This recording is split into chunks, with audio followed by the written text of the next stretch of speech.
Hello, I'm Diana Shockley, and today on the Pie Method by Diana, we are going to be making a delicious seasonal mixed berry pie with a brown butter oat streusel topping. So I've already started getting my fruit ready for my filling, and for our berry medley, we're using blueberries, blackberries, and strawberries that I got fresh from the farmer's market yesterday. So I've already washed and prepped most of my fruit. Um, I've also mise en placed almost all of my ingredients. So just doing a little bit of the prep work and measuring out my ingredients. But what you're going to need if you're going to mise en place is for your fruit filling, you're going to need about 2.5 cups of berries, berries of your choice, about a third cup of white granulated sugar. You're going to need about 3 to 4 tablespoons of all-purpose flour, and those two are going to be for the fruit filling, so it could sweeten it up and also be a thickening agent so our filling sets. For our brown butter oat streusel, we are going to need a 1/2 cup of all-purpose flour, a 1/4 cup of old-fashioned oats, a 1/4 cup of brown sugar, lightly packed, a 1/4 cup of cubed cold butter, and a 1/4 cup of melted browned butter. And so if you never brown butter, I'll kind of talk about it here in a little bit and show you how I brown mine. Of course, we're also going to need to start with the main ingredient, which is a disc of dough. And if you haven't prepped one and you don't have one ready to go, then you're going to want to jump over to our Pie Dough 101, a flaky pie dough masterclass, so you can make one of these and then you can get started on your pie. So I'm going to clear off some of these ingredients so that we can roll out our pie crust, because this is what we're going to want to start with. So this disc of dough in our recipe makes 2 to 3 shells for whether you're making a double crust pie or a single crust pie. Since we're doing a streusel top pie, crumb top, we only need a bottom crust. So I'm going to roll this out and flute my edges, and then we'll get the filling and the crumble going. So, all right, I've cleared out most of my space here. So I'm going to unwrap this disc of dough. I'm going to use half of it so I can roll out my bottom crust. It's going to be more than what I need, but typically this is just how I do it, so I don't waste too much pie crust. So I cut it in half, and then I reshape my half into its own disc. And so if it starts round, it's easier to roll around, and our pie plate or pie tin is round, so that's the shape that we want to roll it out to. So now that I've shaped this out, I do have a little bit of flour that I set aside here for dusting my surface. So just a light sprinkle. And I know in all of my videos that I'm rolling dough, I teach the same way. So a generous sprinkle on your counter. You don't want to cover it so much that you can't actually see your counter. And so we're going to put our disc of dough right on top there. And then I like to also put a little bit of flour on my actual disc of dough. I'm not one of those gals that flours a rolling pin, because it one roll and then that flour is off and it just defeats the purpose. So that's not really something that I recommend or that I teach. So when you roll out dough, you want to press from the center and work your way out, center out. And as I mentioned in other videos, same thing. You want to go up and down, left and right, then X, then do an X in each direction. And that just kind of ensures that you're starting off with a nice solid circle or round shape. And I like to press from the center going outward, because when you press your dough, you have different amount of pressure that you put when it's closer to you than when it's away from you. So a lot of times you end up with thin and thick edges, and it's a little bit more uneven. So center out, center out. Then once I do my up and down, left and right, and then my X, then I just kind of focus on rolling where I see that it's most thick. So if I see that it's a little bit thick right here, I'll just start putting a little bit more pressure in that specific spot. Center out, still same method of rolling. All right, so for my pie tin, since I'm only doing a single crust pie, I do want my bottom crust to have a small overhang of about 3/4 of an inch to a full inch overhang around the edge. And that is because I want to tuck my ends under so that the edge of my crust is thicker. If your crust on the edge is a little bit thicker, then it's less susceptible to burning and over toasting when it's in the oven. You know, a lot of times pie recipes say like cover it with foil, blah, blah, blah. Ours, you don't need to do that. It's one of the reasons why I love ours so much. So I'm just going to trace, actually, I don't want to trace this. Just kidding. I'm just going to lay this over my tin and then I'm going to trim it while it's on there. So fold your pie dough in half, lay it across the center, and then unfold it. And then you want the weight of the dough to fall into your pie tin. You don't want to stretch it because that'll cause your pie to shrink. Just let it fall naturally by the weight of the dough itself. And then I like to trace it with my finger just to make sure I don't have any air gaps in here, because if there's too much air gaps in there due to the high amount of butter that's in the crust or the dough, when it bakes, it will melt down and then it'll pull in your edges and you'll have like a sad kind of shrunken in pie, and we don't want that. So I'm gonna again leave about 3/4 of an inch overhang around the edge, and I'm just gonna manually trim this. I know a lot of like pie makers use scissors, and like I think that's weird, but and to each his own. You can use scissors if you want. If you have kitchen shears, best.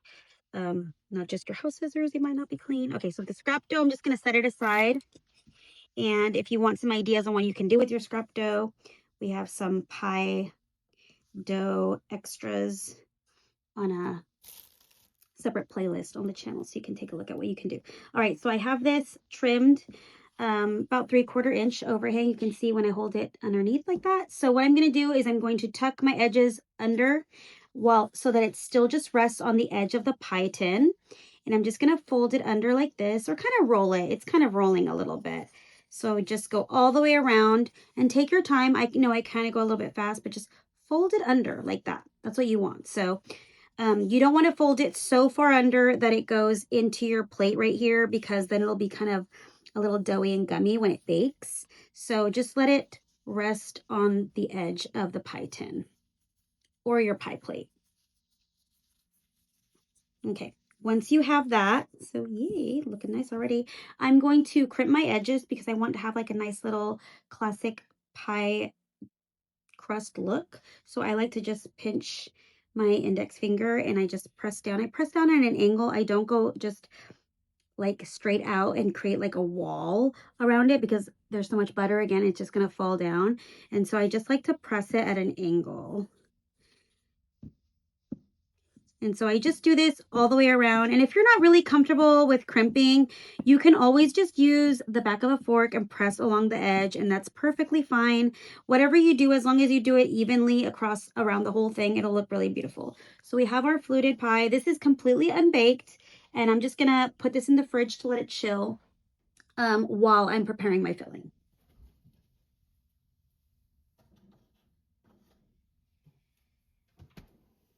All right, so we're gonna toss our filling and then we're gonna make the streusel.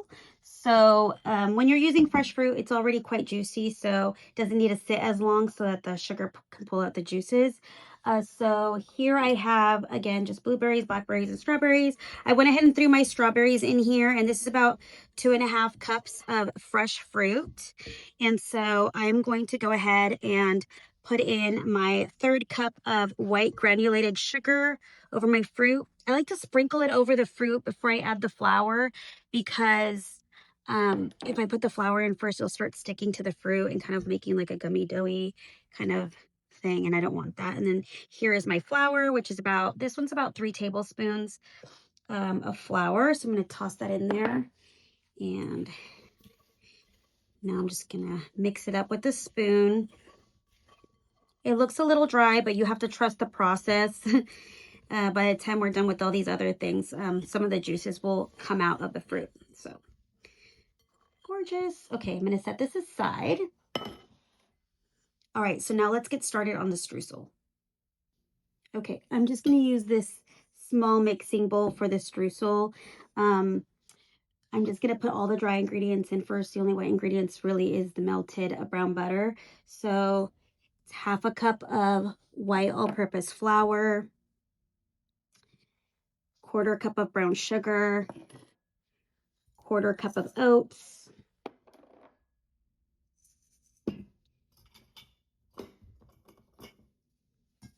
I'm going to mix this up a little bit, give it a toss.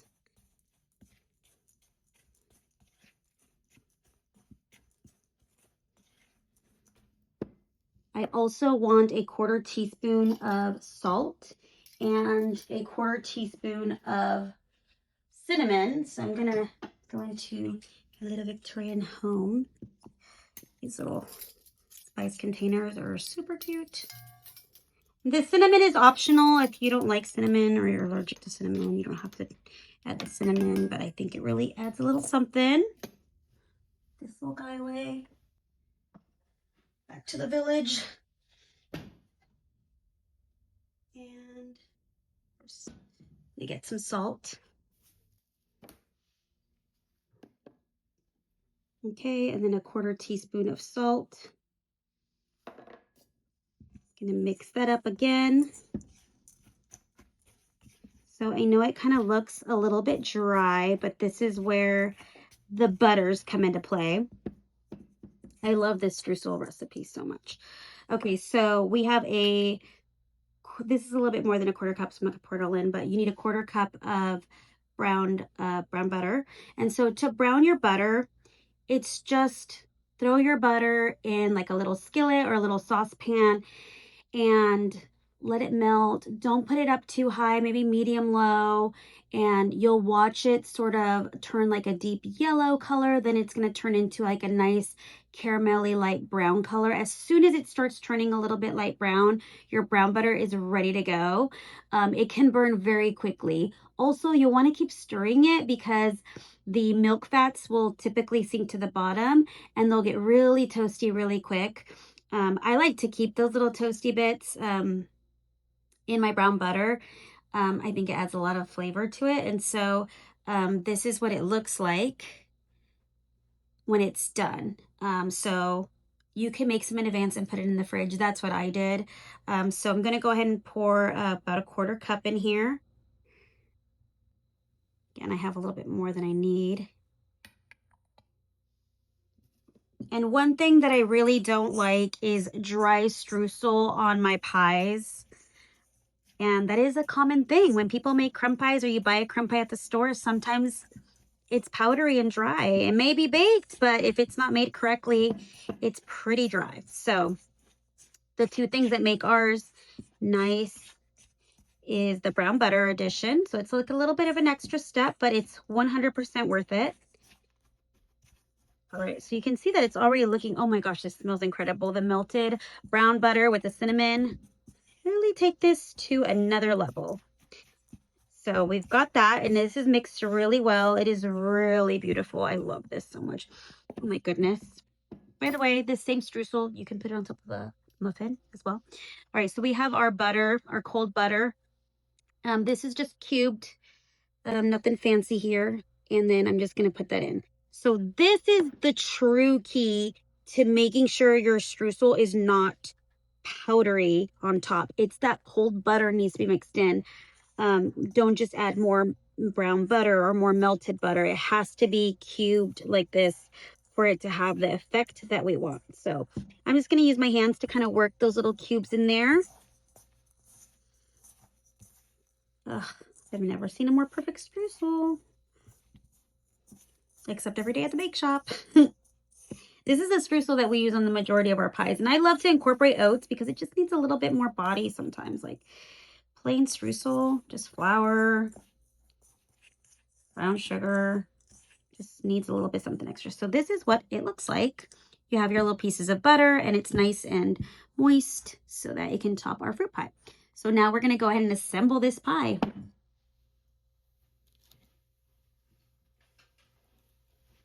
So I'm going to get our pie tin out of the fridge. Our pie crust. All right, so we have our pie crust. I'm going to get our filling in here. We can already see that that sugar is getting the juices out of this fruit. So I'm just going to give it a nice little toss. so I can get more of these dry ingredients to really stick to the fruit and kind of mix in evenly so that it bakes evenly in the pie. One trick I like to do to my fruit pies is I like to add a little tablespoon or two of Grand Marnier to the filling, and it just adds like a little citrus something to it. I'm not doing that to this pie because I don't have any Grand Marnier on hand, but you can play around with some of those liqueurs as well. So, all right, we're going to put this fruit filling directly into our unbaked pie shell.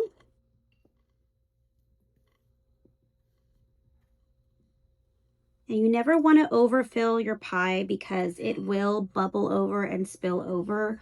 You know, lots of people have different opinions about the filling, and some people like more crust, people like more filling. But when assembling a pie, the anatomy of a pie, you do not want to overfill it. You know, I think mine's slightly overfilled, so maybe I'm going to take a little bit up. Because when that fruit cooks, it cooks down and the juices rise and then they spill over the edge. And if your pie dough, or if your pie is super filled up, it's going to spill over so much and it's going to make your pie not look as beautiful. And you work so hard on it, so you don't want that to happen to you. All right. We've got our fruit. As you can see, I was using the spatula to kind of spread it out as evenly as possible. And actually, I'm going to use my fingers as well to just get that fruit to really go into all those little nooks and crannies. I don't want a lot of air gaps in there because when it cooks, again, it'll come down. It's not as a problem with a crumble top pie, more like a double crust pie, because it'll sink in different areas. So I'm just going to take this streusel and sprinkle it all over the top of this pie. Wow. Pie just never ceases to impress me. My pies.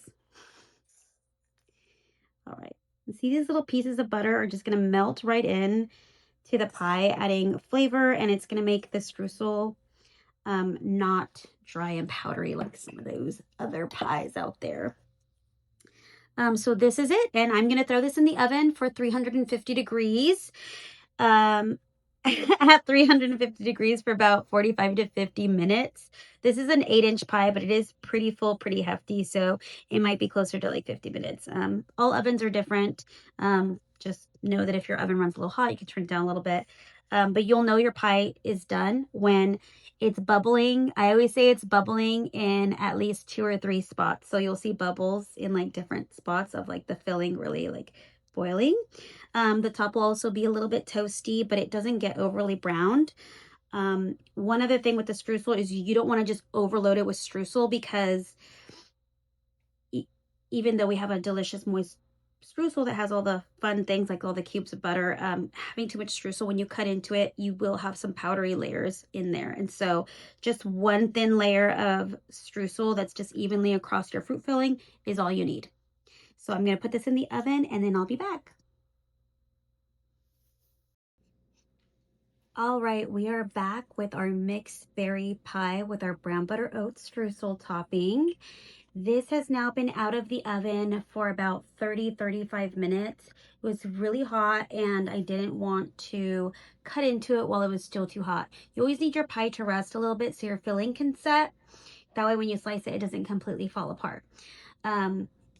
As you can see, when my pie was done baking, it was bubbling in a few different spots. And that's one of the things I like to look for with my mixed berry pies or my crumb pies, is that the fruit is bubbling in like 2 or 3 spots throughout around the edge of the pie. And that tells me that the filling has had time to cook enough and set.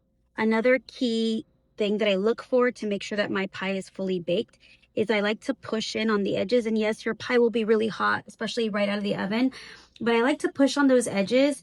And if it barely moves or doesn't move at all, then you know that the bottom is nice and toasted. You do not want soggy bottoms.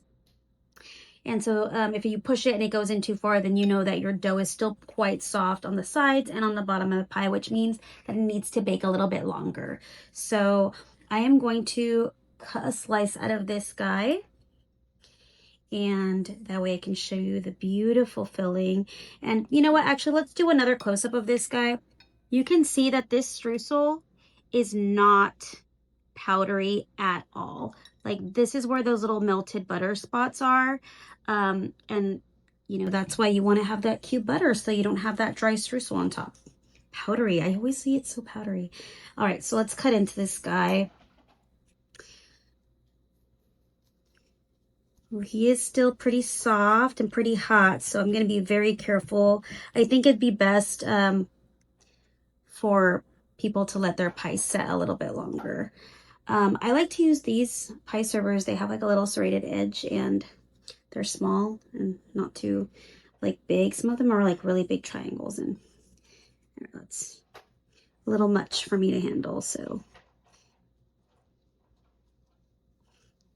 okay, let's see if we can get a good slice out of this. Okay, just make sure that the bottom is sliced really well.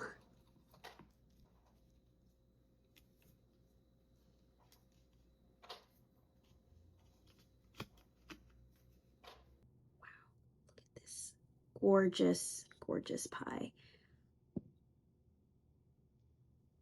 Oh, that is beautiful. That streusel is not dry. It's buttery. I can smell that brown butter. I can smell all the different berries. It's so good. So now taste test time. My favorite. And then of course, when I stop filming, I keep eating pie. But you can see the bottom of this one. There is no soggy bottom there.